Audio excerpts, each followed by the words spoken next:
Hello everyone, today we will discuss chapter 20 of Modern History Spectrum Debates on the Future Strategy after Civil Disobedience Movement. So in our previous video, we have discussed about civil disobedience movement, roundtable conference, Pune Pact, and after the release of Gandhi, he started focusing on upliftment of Harijans, and we then see constitutional struggle and participation in election after the withdrawal of civil disobedience movement in April 34. And because of withdrawal of civil disobedience movement, the younger section in the Indian National Congress was dissatisfied. Therefore, Nehru said the basic goal before Indian people as before people of the world is abolition of capitalism and establishment of socialism. Nehru was supporter of socialism. Nehru considered withdrawal of civil disobedience and council entry a spiritual defeat, a surrender of idols, and a retreat from revolutionary to reformist mentality. Now we will see Nehru's opposition to the struggle truce struggle strategy, which basically propounded by Gandhi. And what this basically is, it this struggle is phase of vigorous extra legal mass movement and confrontation with colonial authority, alternate with phases during which direct confrontation is withdrawn. Here Nehru said real power cannot be won by two annas and four annas. Nehru, Bose, JP Narayan being a leftist, they support mobilization of working classes, national industries, and establishment of planned economy. And what they propounded for is struggle victory strategy. Gandhi emphasized spinning wheel as second lung of the nation. Now we will see in the session at Lucknow in the early 1936 and Faizpur, which was basically Indian National Congress first session which held in rural setting in late 1937. Congress decided to fight election. And what was the reason? To deepen the anti-imperialistic ideology among the masses. In February 1937, we see election to the Provincial Assembly being held, where election were held in 11 provinces, which were Madras, Central Provinces, Bihar, Orissa, United Provinces, Bombay Presidency, Assam, Northwest Frontier Provinces, Bengal, Punjab, and Sindh. These elections were first in which a large number of people than ever before were eligible to participate. And it is important to note that Gandhi did not attend a single election meeting. Now we will see performance of Congress in 1937 election to the Provincial Assembly, where Congress won 1716 out of 1161 seats, and Congress got majority in 5 provinces, which were Orissa, Bihar, United Provinces, Madras, and Central Province of Berar. After the separation or partition from Bengal in 1905, Orissa and Bihar were together. But after the Government of India Act 1931, Orissa and Bihar separated in 1936. Okay, and in Bihar after election we see that Shri Krishna Singh जी जो power में आते हैं वो resign कर देते हैं government से in 1938 to release political prisoner. These are the provinces where Congress got majority, and here Bengal, Assam, Northwest Frontier Provinces, Punjab, and Sindh, Congress did not get majority. Now we will see chapter 21, Congress rule in provinces. See, after election of 1937, the ministry held by the ministers basically last only for 28 months. 28 months. After that, there is day of deliverance where the Congress ministry resigned from their post because the British government involved Indians in the Second World War without our consultation. So because of that, the ministries decided to resign from their post. Therefore, ministry lasts only for 28 months. And because of election performance, Nehru also reconciled with the struggle truce struggle strategy of Gandhiji. Congress rule in provinces. So Gandhiji advised congressmen to hold these offices lightly and not tightly. National Planning Committee set up की जाती है under Congress President Subhash Chandra Bose in 1938, and All Indian Muslim League, which were annoyed with Congress for not sharing power with them, established Pirpur Committee in 1938 to prepare detailed report on the atrocities supposedly committed by Congress ministers. In its report, the committee charged Congress with interference in the religious rights, suppression of Urdu in favor of Hindi, denial of proper representation, and of oppression of Muslims. While being minister, the Congress done some work for the provinces. Now we will see the areas which the ministers focuses on during that time period. So they basically work to ease the curb on civil liberties, restriction on press lifted, and revolutionaries released. Agrarian reform पे focus किया जाता है, education पे focus किया जाता है, हरिजन upliftment पे काम किया जाता है, khadi promotion and indigenous industry promotion पे फोकस होता है. Now we will see chapter 22, nationalist response in the wake of Second World War. These two sessions, which were presided by the Subhas Bose, first is Haripura session held in Gujarat, and then Tripuri session, MP Jabalpur. Subhash Chandra Bose was president of Bengal Provincial Congress Committee. Bose, along with Jawaharlal Nehru, opposed Motilal Nehru report and spoke for dominion status for India. Bose, along with Nehru, was all for full independence. He also announced formation of Independence League. When Lahore Congress session, Jawaharlal Nehru presidency adopted a resolution that the Congress would be Pune Swaraj. Bose fully endorse the decision. इसी time पे जो बोस हैं वो fully active भी रहते हैं salt सत्याग्रह movement 1930 में, और वो अरेस्ट भी होते हैं. यहीं पे फिर हम देखते हैं कि he was vehemently against the suspension of civil disobedience movement and signing of Gandhi-Irwin Pact in 1931. Before election, there were discussion about office entry. First were socialist and leftist. Socialist like Nehru or Bose, they opposed office entry, whereas leftist supported office entry. Earlier, Gandhi was not in support of office entry, but later he also accepted the office entry politics. In Haripura session at Congress meeting in Haripura, Gujarat, resolution was passed to establish socialist state, abolition of landlordism, and protection and welfare of workers, peasants, and farmers. Haripura session held in Gujarat were basically presided by Bose. And here he talked about the setting of Planning Commission. The National Planning Commission was appointed and headed by Jawaharlal Nehru. In Haripura session only, all decided to send medical mission to work with Chinese armed forces facing Japanese aggression. Now we will see Tripuri session held in March 1939 in the central provinces which present-day MP. Bose was ill when Tripuri session took place, but still he attended the session, and he was in favor of giving 6-month ultimatum to British to grant national demand of independence. If independence was rejected, he said mass civil disobedience would be launched. But इसी time पे जो गोविंद वल्लभ भाई पंत हैं वो एक resolution लेके आते हैं जो कि गांधीयन पॉलिसीज़ पे बहुत बिलीव करते थे, फेथ रखते थे, और वो बोस से कहते हैं कि कांग्रेस वर्किंग कमेटी को नॉमिनेट किया जाए जैसे कि गांधी जी की विश थी. बट जो बोस हैं वो इसे नॉमिनेट कर दे मतलब रिफ्यूज़ कर देते हैं कि कोई न्यू वर्किंग कमेटी नॉमिनेट नहीं की जाएगी, और वो बोलते हैं कि इमीडिएट स्ट्रगल होगा जिसको गांधी जी लीड करेंगे. और Gandhi ji was firm in his belief कि भैया अभी जो स्ट्रगल है उसका टाइम नहीं है, तो कोई स्ट्रगल नहीं होगा. तो गांधी जी ने मना कर दिया कि मैं कांग्रेस को लीड नहीं करूँगा, जिस लाइन पे बोस बात कर रहे हैं. इन्हीं सर्कमस्टेंसेस की वजह से जो बोस है उनके पास कोई ऑप्शन नहीं बचता है, तो वो रिज़ाइन कर देते हैं अप्रैल 1939 में.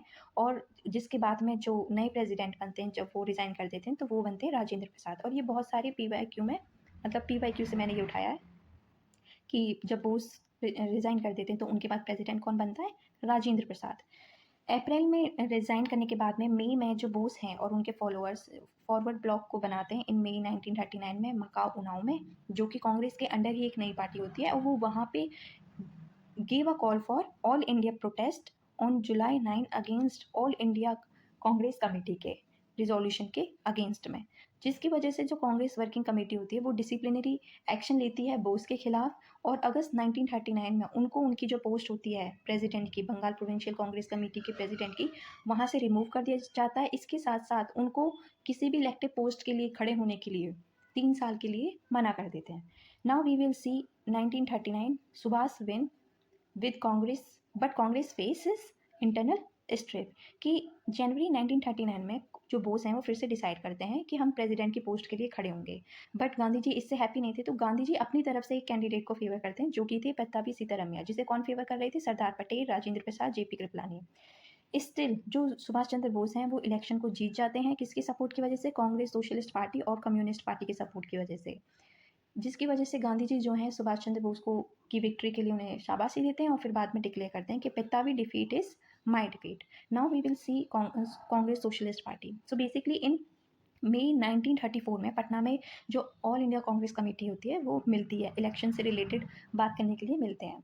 इसी टाइम पे जो अक्टूबर 1934 है, इसी टाइम पे कुछ जो ऑल इंडिया कांग्रेस कमेटी के मेंबर हैं, ये इलेक्शन के बारे में बात करने के लिए मिलते हैं, बट इनमें से कुछ मेंबर आते हैं और वो फाउंड करते हैं all India Congress socialist party, जो कि ऑफिशियली एफिलिएशन कब मिलता है उसे, अक्टूबर 1934 पटना में। और क्या बन जाती है हमारी कांग्रेस सोशलिस्ट पार्टी, जिसमें जेपी नारायण जो हैं वो जनरल सेक्रेटरी होते हैं और आचार्य नरेंद्र देव प्रेसिडेंट होते हैं। और इसका मोटिव क्या होता है, to stop the flow of youth toward communalist ideology. Now we see कि सेकेंड वर्ल्ड वॉर जो है सितंबर 1939 में स्टार्ट हो जाती है। 1 सितंबर को जो जर्मनी है वो पोलैंड पर अटैक कर देता है, और 3 सितंबर को जो ब्रिटेन है वो भी आर्मी पे वॉर डिक्लेयर कर देती है और इन्वॉल्व इंडिया विदाउट कंसल्टिंग, जिसकी वजह से जो 22 अक्टूबर 1939 है, कांग्रेस मिनिस्ट्री जो है वो अपनी पोस्ट से रिज़ाइन कर देती है। जो गांधी जी हैं वो इस रेजोल्यूशन को वेलकम करते हैं और बोलते हैं bitter pill necessary to cleanse the Congress. यहाँ पे जो जिन्ना है वो कांग्रेस के रेजिग्नेशन पे हैप्पी होते हैं और 22 दिसंबर को डे ऑफ डिलीवरेंस घोषित कर देते हैं। 1939 में ही जो कांग्रेस वर्किंग कमेटी है वो 2 कंडीशन डिमांड करती है वाइसरॉय ललित को से, कि जो हम जो हैं वॉर में तभी पार्टिसिपेट करेंगे जब हमें वॉर के बाद में कॉन्स्टिट्यूंट असेंबली मिलेगी और इमीडिएट रिस्पॉन्सिबल मिलेगी at the centre level. But जो ललित को हैं वो इस टाइम पे इसे रिजेक्ट कर देते हैं। यहाँ पे हम गांधी और बोस के आइडियोलॉजिकल डिफरेंसेस के बारे में बात करेंगे, जो कि हमने बेसिकली त्रिपुरी जो सेशन हुआ था वहाँ पे हमने देख लिया था। ये त्रिपुरा लिखा है बट ये त्रिपुरी है। ओके, तो 1942 में Gandhi called Bose the Prince among patriots. When death of Bose was reported, Gandhi said, Netaji patriotism is second to none. His bravery shined through all his action. He aimed high and failed, but who has not failed? On another occasion, Gandhi said, Netaji will remain immortal for all time to come for his service to India. Bose was fully aware of Gandhiji's importance as a symbol of Indian nationalism, and therefore he called him father of a nation in a radio broadcast from Rangoon 1944, even though in his speech he expressed his own conviction that force was only way to win freedom from British. Later, Bose said that service which Mahatma Gandhi has rendered to India and to the cause of India's freedom is so unique and unparalleled that his name will be written in letter of gold in our national history for all time. Gandhi ji basically did not subscribe to the Western form of socialism, which basically talk about industrialization, but he agreed with the kind of socialism that J.P. Narayan advocate. Netaji picked up common good trait of National Socialism and Communism and form the basis of new synthesis. And what this new synthesis is called, Samyavad, which is a synthesis of socialism and communism. Bose जो है 21 अक्टूबर 1943 को proclaimed करते हैं formation of provincial government of Azad Hind free India, और वो कौन सी post held करते हैं, supreme commander of Indian national army, और वो अपने आप को बोलते हैं head of state, prime minister, minister of war and foreign affairs. फिर बोस जो हैं कलकत्ता सेशन ऑफ कांग्रेस 1930 में वॉलंटियर करते हैं to form guard of honour during the ceremonial function at the Calcutta session. Gandhi ji का आइडिया था विलेज सर्वोदया का, जहाँ पे वो एडवोकेट करते हैं कि back to the roots vision के बारे में, और जो बोस हैं वो उपनिषदिक जो टीचिंग है उस पर बिलीव करते हैं और रिवर्ट करते हैं भागवत गीता को, और किससे इंस्पिरेशन लेते हैं, विवेकानंदा जी से। दिसंबर 1930 में बोस जो है वो विमेंस को लेके बोलते हैं कि विमेंस को जो लिबरेशन स्ट्रगल है उसमें पार्टिसिपेट करना चाहिए, invoking imagery of Durga, form of shakti, ready to vanquish evil. However, he was not sectarian because he named his force as Azad Hind Fauj. Gandhi said that if any Shastra propounded untouchability, that Shastra should be abandoned. He, however, supported Varna system. In Gandhi's words, to call women the weaker sex is a libel. It's a man injustice to women. Gandhi considered women to be presiding deity of labour, और उनका क्या धर्म है कि घर का देखभाल ही करें, और अगर वो अपने धर्म को फॉलो नहीं करते हैं तो जो पीपल हैं वुड बी टोटली डिस्ट्रॉयड। ये गांधी जी का मानना था। उन्होंने कभी भी वीमेन से ये नहीं बोला कि आप घर से बाहर आओ और एजुकेशन में पार्टिसिपेट करो या लॉन्च करो। वहीं पे जो बोस हैं, वो जब कांग्रेस के प्रेसिडेंट होते हैं 1938 में, तो वो सेटअप करते हैं प्लानिंग कमीशन को, और वो इंसिस्ट भी करते हैं कि हमको सेपरेट प्लानिंग कमीशन बनानी चाहिए वीमेंस के लिए, जिसे कौन चेयर करेगा, रानी लक्ष्मीबाई रजावड़ी जो है उसे चेयर करेंगी। इन लेटर 1943 में जो बोस हैं वो वीमेंस को बोलते हैं कि वो मतलब called on women to serve as soldier in the Indian national army. ये उस टाइम पे बहुत ज़्यादा रेडिकल व्यू था। He formed women's regiment in Indian national army in 1943, जिसका नाम उन्होंने क्या दिया, रानी ऑफ झांसी रेजिमेंट, जिसमें बहुत सारी वीमेंस ने पार्टिसिपेट किया। जिससे कि जो कमांडेंट थी रेजिमेंट की कौन थी, कैप्टन लक्ष्मी स्वामीनाथन और सहागल आफ्टर मैरिज। अब हम देखते हैं कि जनवरी 1940 में जो लिनलिथ गो हैं वो स्टेट करते हैं कि जो ब्रिटिश गवर्नमेंट है उसका गोल क्या है इंडिया में, dominion status of Westminster variety after the second world war. अब हम रामकर सेशन ऑफ कांग्रेस देखेंगे जहाँ पे गांधी जी ने फर्स्ट टाइम अनाउंस किया कि नेहरू जो है उनके सक्सेसर हैं। It was held in January 1940। Ramgarh session किसके प्रेसिडेंट कौन थे, मौलाना अब्दुल कलाम आज़ाद। हाउएवर जवाहरलाल नेहरू जो है रिएट्रेट करते हैं the complete independence for India must be the precondition for Congress support to the British war effort, कि अगर कांग्रेस ब्रिटिश गवर्नमेंट को सेकेंड वर्ल्ड वॉर में सपोर्ट करती है तो डोमिनियन स्टेटस नहीं, कंप्लीट इंडिपेंडेंस जो कांग्रेस है उसकी ये प्री कंडीशन होनी चाहिए। इसी टाइम पे हम लाहौर रिजोल्यूशन देखते हैं, जो मुस्लिम लीग का सेशन हुआ था लाहौर में इसी टाइम पे मार्च 1940 में, जहाँ पे पाकिस्तान रिजोल्यूशन आया था, जहाँ पे सेपरेट कंट्री जो है उसकी डिमांड की गई थी, बट जो वर्ड पाकिस्तान था वो यूज नहीं हुआ था। तो यहाँ पे मुस्लिम लीग जो है वो रिजोल्यूशन लेके आती है कि calling for grouping of geographical contiguous area जो हैं जहाँ पे मुस्लिम मेजॉरिटी में, जैसे नॉर्थ वेस्ट में और ईस्ट में, उनको इंडिपेंडेंट स्टेट बनाया जाए इन विच कॉन्स्टिट्यूंट जो यूनिट्स होंगी वो ऑटोनॉमस होंगी, सॉवरन होंगी, और एडुकेट सेफगार्ड दिया जाएगा मुस्लिम्स को जहाँ पे वो माइनॉरिटी में है। इस टाइम पे हम देखते हैं कि अगस्तस ऑफर आता है 1940 में, जहाँ पे फर्स्ट टाइम जो इंडियंस का इनहेरेंट राइट है टू फ्रेम कॉन्स्टिट्यूशन उसको रिकॉग्नाइज किया जाता है। तो लिनलिथ को जो है वो अनाउंस करते हैं अगस्तस ऑफर को और प्रपोज करते हैं dominion status as objective for India. इस और बात करते हैं जो वाइसरॉय एग्जीक्यूटिव काउंसिल है उसके एक्सपेंशन की, जहाँ पे अब जो इंडियंस होंगे वो मेजॉरिटी में रहेंगे। कॉन्स्टिट्यूंट असेंबली आफ्टर वॉर और इंडियन रिप्रेजेंटेटिव बॉडी, बट ये जो कॉन्स्टिट्यूंट असेंबली होगी विदाउट माइनॉरिटी कंसेंट नहीं बन सकती, जिसको मुस्लिम लीग फेवर करता है। तो कांग्रेस जो अगस्तस ऑफर है उसको रिजेक्ट कर देती है और नेहरू बोलते हैं dominion status concept is dead as a doornail. फिर हम देखते हैं कि 1941 में जब वाइसरॉय एग्जीक्यूटिव काउंसिल जो है वो एनलार्ज हो जाती है, जिसमें 8 जो है इंडियंस होते हैं out of 12 for the first time. But अभी भी जो ब्रिटिशर्स हैं उनके पास किन मिनिस्ट्रीज का चार्ज है, डिफेंस का, फाइनेंस का एंड होम अफेयर्स का। इसी टाइम पे जो नेशनल डिफेंस काउंसिल है एडवाइजरी वो सेटअप की जाती है अगस्तस ऑफर के अंडर में। Now we will see individual Satyagraha held between 17th of October 1940 to December 1941, जहाँ पे गांधी जी जो हैं ब्रिटिशर्स को चांस देने के लिए to peacefully accept the demand peacefully, तो इसलिए इंडिविजुअल सत्याग्रह को लॉन्च किया जाता है। ये जो मूवमेंट है इसे दिल्ली चलो मूवमेंट भी बोला जाता है, क्योंकि यहाँ पे लोगों ने दिल्ली चलो का नारा लगाया था, और सत्याग्रह बोलते हैं कि जब तक अगर हम अरेस्ट नहीं होते हैं तो हम दिल्ली जाएंगे और डिमांड करेंगे इंडिपेंडेंस फॉर इंडिया की। इसमें जो फर्स्ट सत्याग्रही थे वो कौन थे, हमारे विनोबा भावे, जिन्होंने कहाँ से स्टार्ट की थी, पवनार महाराष्ट्र में, वहाँ से उन्होंने अपनी इंडिविजुअल सत्याग्रह स्टार्ट किया था। सेकंड हमारे थे नेहरू जी, और थर्ड सत्याग्रही कौन थे, हमारे ब्रह्मदत्त हमारे थर्ड सत्याग्रही थे। जो विनोबा भावे हैं उन्होंने सर्वोदय समाज को इस्टेब्लिश किया था, और वो स्पिरिचुअल डिसिपल हैं किसके, गांधी जी के। और जितने भी ये सत्याग्रही थे इनको जेल दी गई कौन से एक्ट के अंदर में, डिफेंस ऑफ इंडिया एक्ट के अंडर में।